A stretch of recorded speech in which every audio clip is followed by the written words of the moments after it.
Yeah.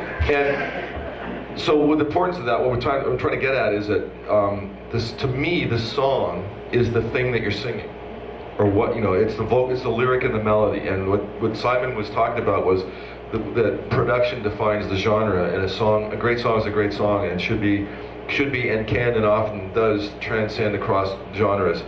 What makes it a rock song? Well, generally speaking, it's distorted guitars rock and drums. Sometimes drop D tunings and that kind of thing. But still, you could even have a drop D tuning. A melody doesn't necessarily depend on the drop D tuning, right? And you can.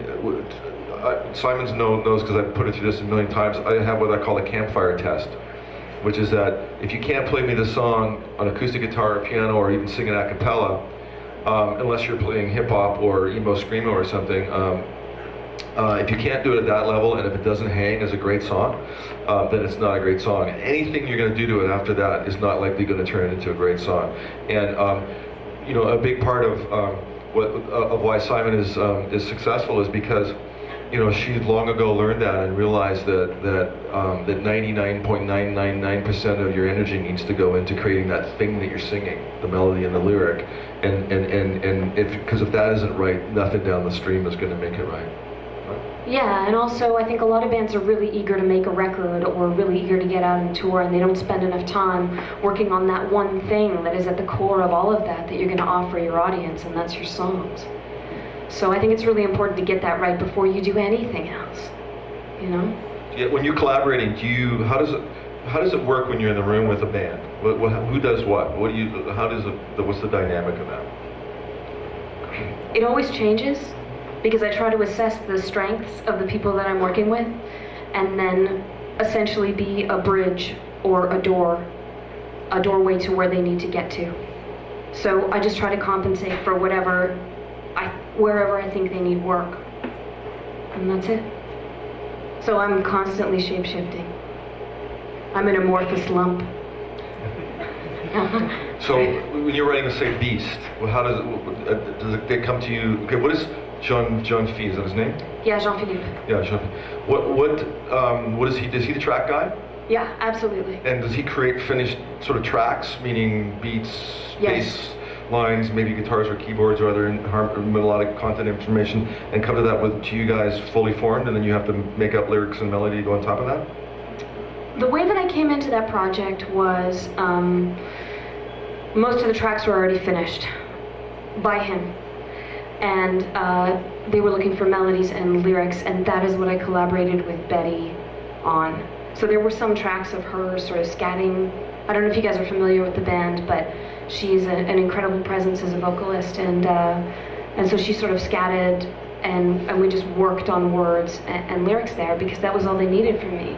You have a powerful, powerful vocalist and a great producer who's also a fantastic drummer. If you guys ever get a chance to see that band live, it's worth it. So you kind of just listen to the tracks over and over again, and her scatting over and over again, and start to imagine how the words would fill in from that? Yeah, that's what I did with Projet Orange as well, and I wrote most of their record before I met them. Just listening to their work tapes. Yeah.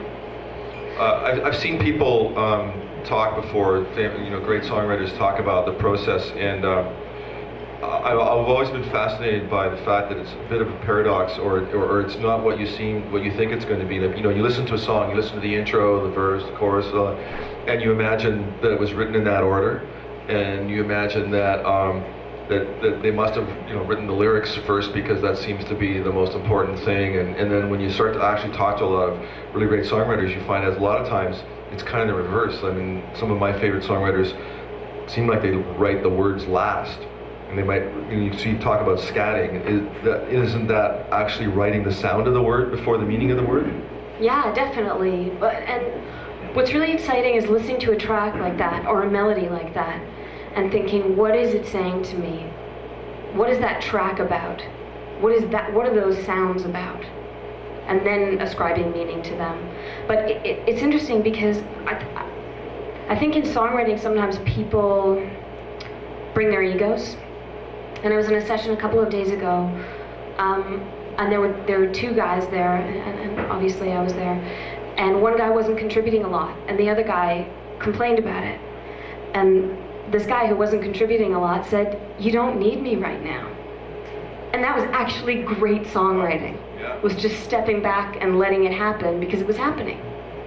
So I appreciate those people. I thought you were going to tell him a story about a really runaway ego, and then I was going to ask you who it was. No. I actually, on that subject, there's this really great book. I forget what it's called, but it's written by who's the guy who manages Madonna? No idea.